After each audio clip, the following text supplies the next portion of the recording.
नमस्कार दोस्तों, आपके टीजीटी के पाठ्यक्रम में अगर आप देखें तो व्याकरण का जो सेक्शन है उसमें आपका जो है आप देखेंगे तो वाच्य लगा हुआ है। तो हम उस वाच्य को क्या करेंगे, पढ़ेंगे। चलिए हम उसको देखते हैं।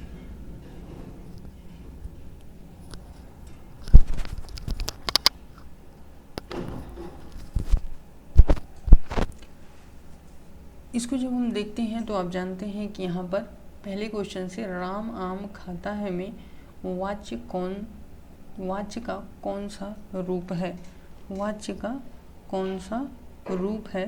तो आप जानते हैं कि वाच्य का ये क्या है, कृत्यवाच्य है। चलिए नेक्स्ट क्वेश्चन की बात करते हैं।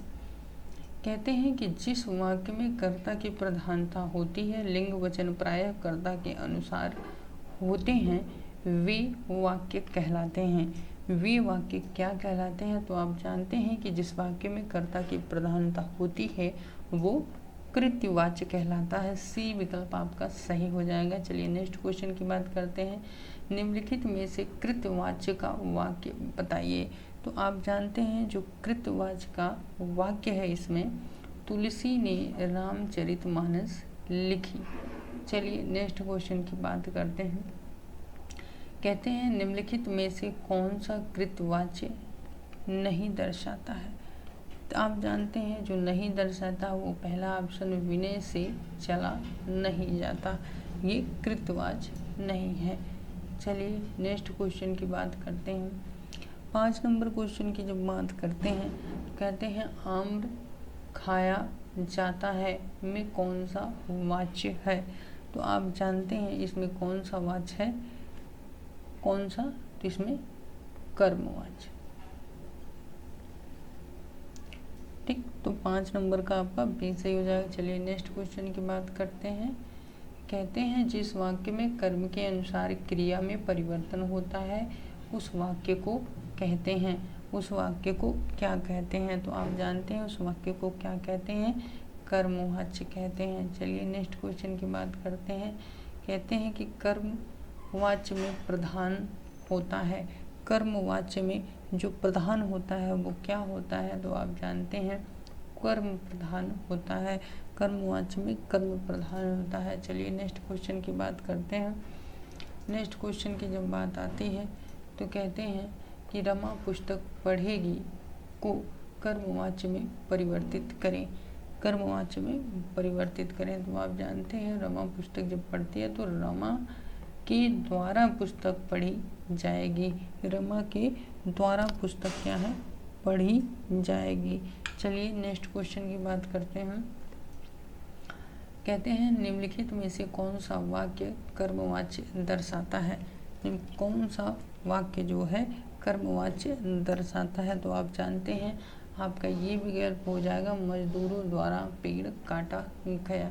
चलिए नेक्स्ट क्वेश्चन की बात करते हैं। कहते हैं श्याम को पुस्तक पढ़नी है, यह किस वाच्य में है। श्याम को पुस्तक पढ़नी है, यह किस वाच्य में है। तो आप जानते हैं यह किस वाक्य में है, तो यह कर्मवाच्य में है।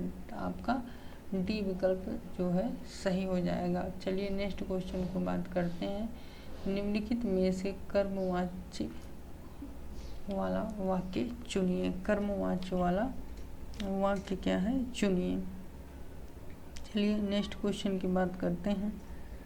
नेक्स्ट क्वेश्चन की जब बात 11 नंबर का जो आंसर सही हो जाएगा वो सी विकल्प हो जाएगा। बिल्ली के हाथों चूहे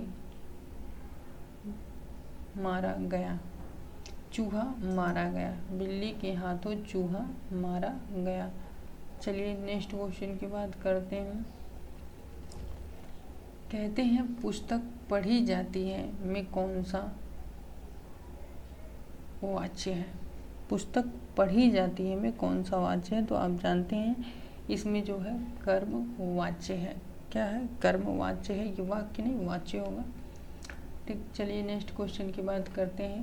कहते हैं राम से पत्र लिखे गए, राम से पत्र लिखे गए किस वाच्य का उदाहरण है। तो आप जानते हैं ये जो वाक्य का उदाहरण है ये कर्मवाच्य का क्या है, उदाहरण है। चलिए नेक्स्ट क्वेश्चन पे बात करते हैं। नेक्स्ट क्वेश्चन की बात करते हैं तो कहते हैं कि निम्नलिखित में से कौन सा वाक्य कर्मवाच्य का उदाहरण है। जो कर्मवाच्य का उदाहरण है वो कौन है, तो आप जानते हैं इसमें जो है शीला से पढ़ा भी नहीं जाता, ये आपका यहाँ पर हो जाएगा। चलिए नेक्स्ट क्वेश्चन की बात करते हैं। 15 नंबर क्वेश्चन की बात करते हैं। निम्नलिखित वाक्यों में भाववाच्य का उदाहरण कौन सा है। भाववाच्य का उदाहरण कौन सा है, अब चला जाए, ये भाववाच्य का क्या है, उदाहरण है। चलिए नेक्स्ट क्वेश्चन की बात करते हैं। मुझसे खड़ा भी हुआ नहीं जाता, इस वाक्य का वाच्य होगा। इस वाक्य का वाच्य होगा, तो आप जानते हैं इसका क्या होगा, ये भाववाच्य है। चलिए नेक्स्ट क्वेश्चन की बात करते हैं। निम्नलिखित में से कौन सा वाक्य भाववाच्य दर्शाता है, तो आप जानते हैं इसमें जो भाववाच्य दर्शाता है वो हो जाएगा मुझसे खाया नहीं जाता। चलिए नेक्स्ट क्वेश्चन की बात करते हैं। 18 नंबर की बात करते हैं कि भाववाच्य छांटिए, तो आप जानते हैं जब भाववाच्य इसमें आप छाटेंगे तो ये बी विकल्प हो जाएगा, तोते से उड़ा नहीं गया। ये क्या है, भाववाच्य है, तोते से उड़ा नहीं गया, क्या है, ये भाववाच्य है।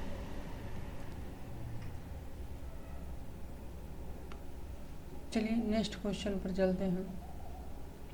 नेक्स्ट क्वेश्चन की जब बात आती है 19 नंबर की, तो आप जानते हैं यहाँ पर है कि निम्नलिखित में से कौन सा वाक्य भाववाच्य का है, तो आप जानते हैं भाववाच्य की जब बात आती है तो राम से चला नहीं जाता, ये क्या भाववाच्य है। चलिए नेक्स्ट क्वेश्चन की बात करते हैं। नेक्स्ट क्वेश्चन की बात करते हैं।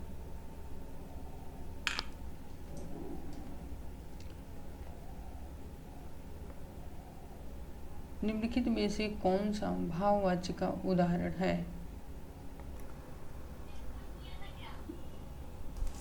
तो यहाँ पर जो आपका विकल्प सही हो जाएगा डी विकल्प, धूप में चला नहीं जाता। तो उम्मीद करते हैं, आशा करते हैं आपको वीडियो पसंद आई होगी। अगर वीडियो पसंद आए तो वीडियो को लाइक करिएगा, चैनल को सब्सक्राइब जरूर करिएगा और मेरा 60 में से 60 नंबर कैसे पाएँ वो वाला वीडियो ज़रूर देखिएगा। उसके साथ आपको टेस्ट सीरीज फ्री है। धन्यवाद।